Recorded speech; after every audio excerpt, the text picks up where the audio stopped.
Hello everyone, hello lovelies, welcome back to my channel, welcome to Top Stitches.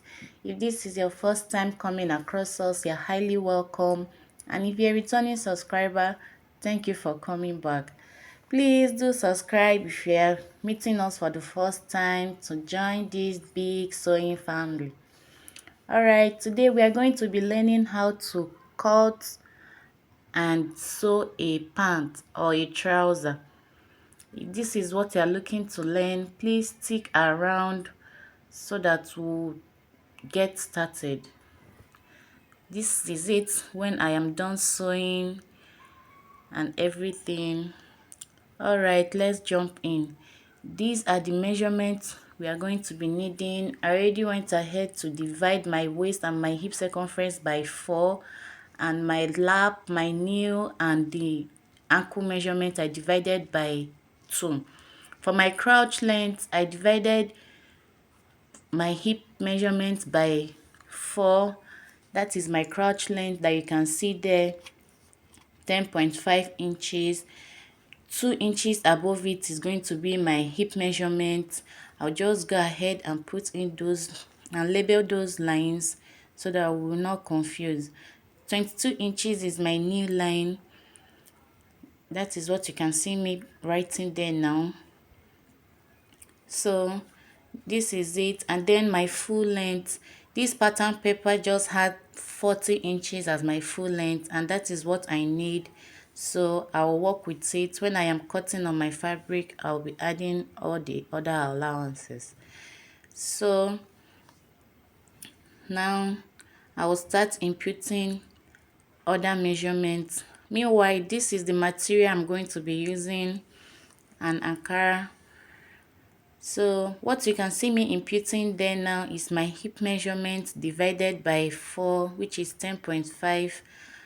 Put it across from the crouch length upwards to the waistline and square it out. Use a long line, use a ruler to connect it.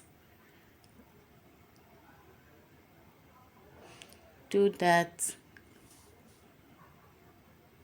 So the next thing is to impute my crouch extension. I'll just simply divide my 10.5 by 4. Whatever I have there, I'll input it there. Or you divide your lap measurement by 2 and input it there. Whichever one, it works perfectly. Now, input 1 inch diagonally like you can see me doing. And then you use a curve to connect it to form your crouch curve. Don't make it too deep. Just use 1 inch to connect so that it is not too deep or too shallow. So now, after this now, I'll go ahead and input my waist measurement. But meanwhile, I am starting my measurement from that crouch line. That is where you start inputting your measurement. I marked 10. I added 1 inch for my dart. This pant is going to be having a dart, so 10 inches is what I marked there, and I'm going ahead to connect it to my hip line. So do that.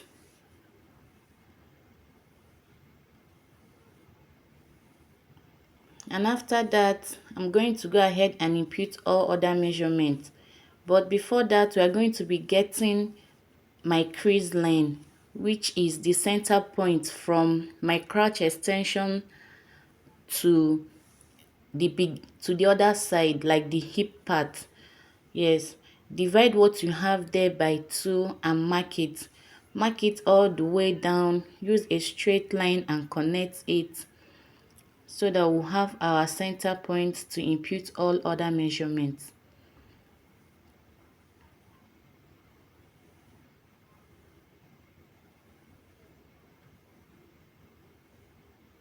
So connect, use a straight line and connect it like this.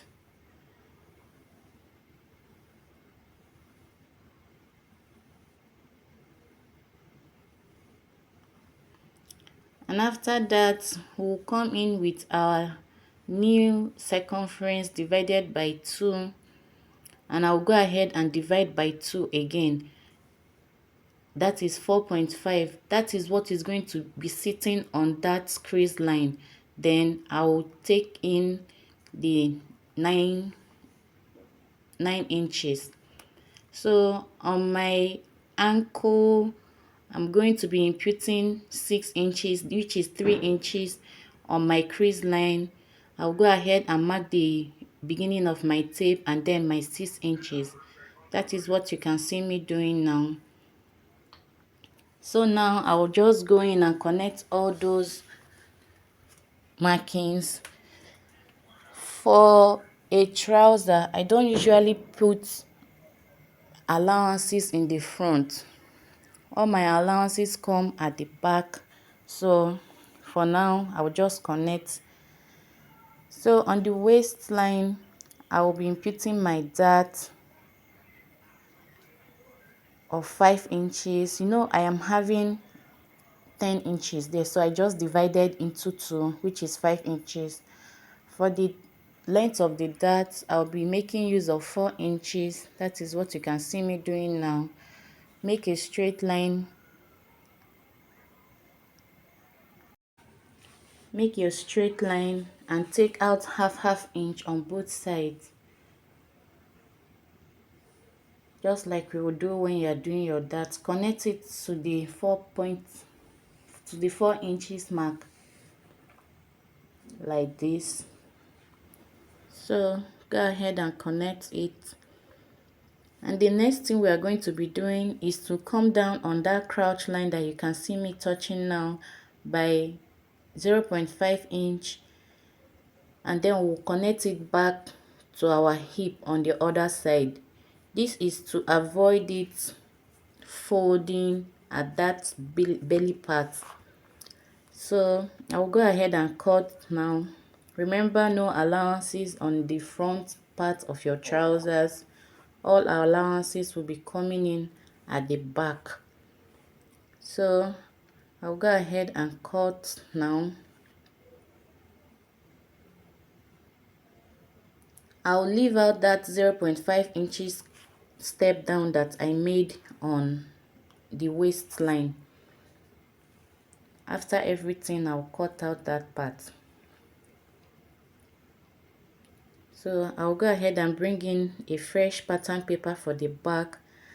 I taped it down, and as you can see, I added a paper on the down part because I'll be needing some allowances at the up part and then on the 2 sides. Remember, we didn't add allowance in the front pattern, so I'll be needing excesses to add that allowance on the back. So the first thing I'm going to do now is to extend the crouch line, like you can see me doing now. And on this crouch line, I'm going to be imputing 2 inches, extending it by 2 inches. If your client or yourself is large, big at the back side, you can use 2.5 or 3 inches. So now what you can see me doing now is dividing my waistline by 4. Mine is 2.5. That is what you can see me marking there. On that 2.5 inches mark, I'm going up by 2 inches. This is to accommodate the butt at the back. So I am raising that back pattern up. So now after this, I will use a curve line. I'm using a dot at first now. I'll use a dotted line to connect, then I'll use my rule to connect it. So don't make it too deep or too shallow. Take your time and make a smooth curve. So after this now, I'll take whatever measurement I have, which is 10 inches on that waistline, and connect diagonally down. Let it sit on the edge. Let your tape rule, your rule sit on the edge of your waist. Let it touch the waist part. That is what you can see me doing now, and then you impute your waist measurement. After that, all around this pattern, I'll be adding 1.5 inches from top to the bottom. I'll be adding 1.5 inches. That is what you can see me doing now. That is all the allowance I will be needing, because this pant is going to be a fitted pant sort of. If you want it bigger, you can add 2 inches, 2.5 inches. So I'll just go ahead and connect like you can see me doing now, so that we'll be able to cut it out.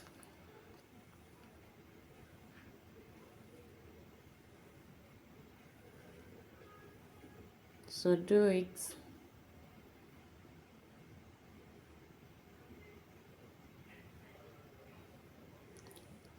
So now after this, I'll go in and impute my dart, which will be starting at the same 5 inches, and I'll go down by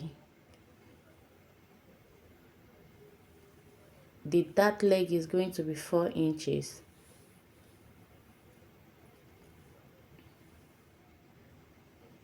Use a line and connect, and take out 0.5 inches mark on both sides of that line and connect it back.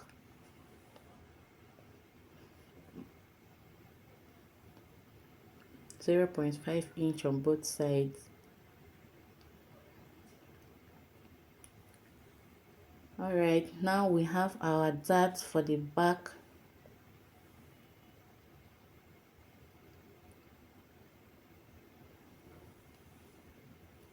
So this is it.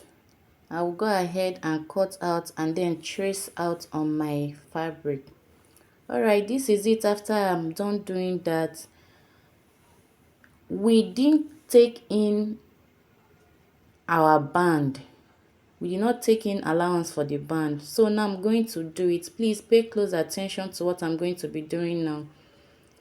So at this point, since I already cut out that 0.5 inches step down, the only constant line I have now is my crotch line and my hip line.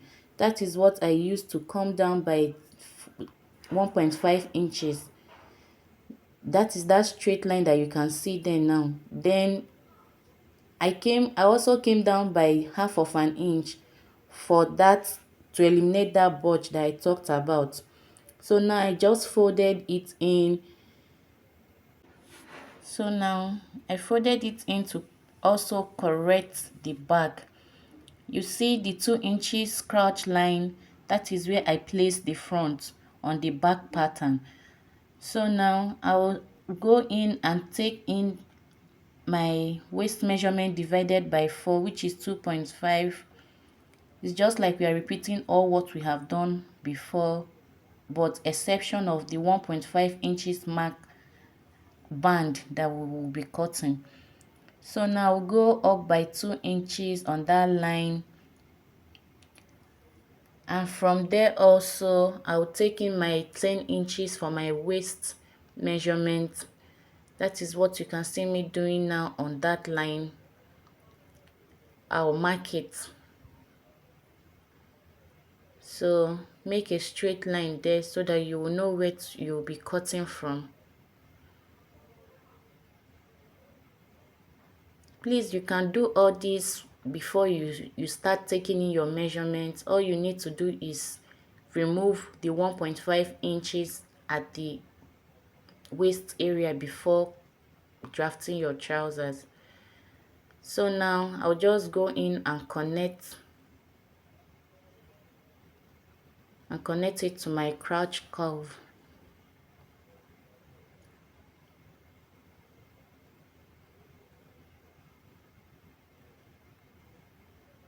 So now this is it.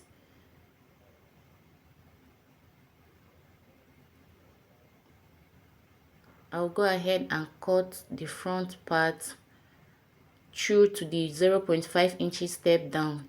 So now this is it. I already went ahead to withdraw my dart. So before I remove my pattern, see the hem. See how I cut the hem. Please don't cut it straight. I will show you later on in the video, in the sewing part, why I did like that. So now this is the dart all the dart. I've drawn it on the fabric and I've gone ahead to sew. I picked my dart, I've gone ahead to sew it. So now we'll be joining the front and the back. I'm going ahead to place the right side of one back to the right side of the front, aligning the hip area.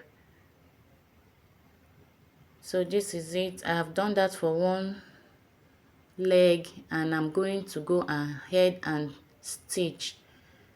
You know, you must have given your notches on the nail line, the crotch line, the waistline, all those lines. Please give your notches there.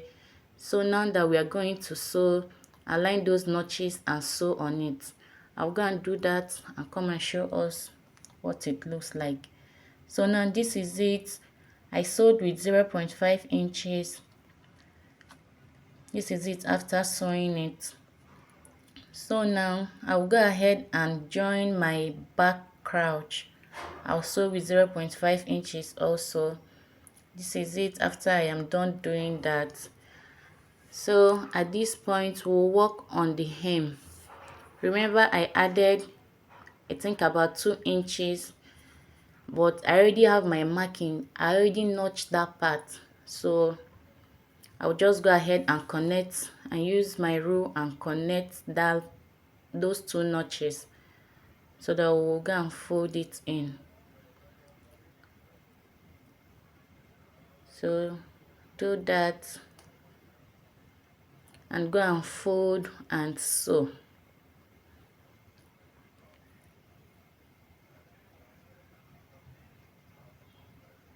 So this is it. So go in and fold all the allowances that you added and sew it. Do that on the both pants, on the both leg. So this is it after I am done sewing. You see the excess of that allowance, so now I'll just cut off the excess. If you don't do it like this, it will short, because then you'll be folding a smaller part to a wider part. So you need to add that allowance like I did. Just go ahead and trim off the excess and we'll go in and close the pants on the remaining part. So now I'll close the front crouch with 0.5 inches allowance that I added. So go in and close by 0.5 inch, and after I am done doing that, I will align the line for both the front crouch and the back crouch, and then I'll fix the inner leg, sew the inner leg. So this is it after I am done doing that, looking all neat and beautiful without ironing. Cut off that excess thread. So this is it. Now all what is left is my band. Yes, the band that I removed, that 1.5 inches, that is what I have here now. 1.5 inches. I have 2, so I'm going to be using ½ inch to sew. I already went ahead to bend one part of it, and you can see I added an interfacing to this band so that it is steady. So I will go in and open up one part. I'm using the left side of this pant because I'll be fixing a zip there. So now align the front part of the unfolded part of this band to the waistline like you can see me now, and then you go and sew with ½ inch the front part of the band facing the front part of the pant. Then go and sew. This is it after I am done sewing. So now we'll close it up. The folded part that I folded with 0.5 inches, bend it in and hide the seams of the 0.5 inches mark and sew. So I prefer to sew from the right side than on the wrong side, so that I'll be able to hide my thread in between the band and the pant. Alright, this is it after I am done sewing. If you look closely, you will see that the thread is not showing much on the right side. So I also went ahead to open up the where I'm going to be fixing my zip. I have a length of 8" plus the band. So I'll go ahead and use the marking that the needle made on the pants to fix my zip. So this is it after fixing my zip. Yes, this is it. I used an invisible zip. It's barely showing. So this is my pants. I've gone ahead to iron. So if at this point you have not subscribed, please do that. Do that to join our sewing family. Thank you for watching. Bye.